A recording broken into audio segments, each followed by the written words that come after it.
Les établissements recevant du public, dont nous avions prévu la réouverture au 15 décembre, resteront fermés 3 semaines de plus. Les conditions posées pour leur réouverture ne sont hélas pas réunies. Il s'agit principalement des cinémas, des théâtres, des salles de spectacle, des musées, mais aussi de l'accueil du public dans les enceintes sportives, dans les cirques, les parcs zoologiques ou encore les salles de jeux et les casinos. Cela signifie également que les règles posées récemment pour les lieux de culte ne seront pas revues à la hausse. Je mesure combien ces décisions sont difficiles à accepter, car il s'agit là d'activités très attendues pendant cette période de fin d'année et que ces secteurs souhaitaient pouvoir retrouver leur public.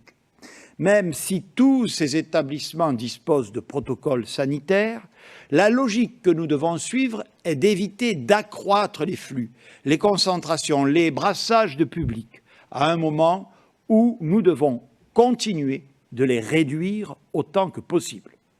Je sais à quel point le secteur culturel s'était préparé, que les artistes ont répété, que toutes les filières étaient mobilisées, que tout était prêt pour que les rideaux se lèvent et les écrans s'illuminent.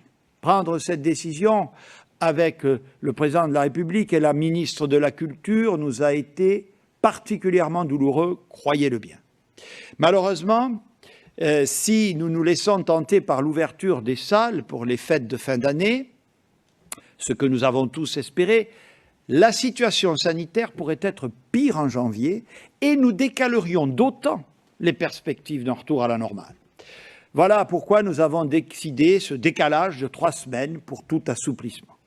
Je sais aussi que les supporters sportifs rêvaient de retourner au stade voir leurs équipes préférées.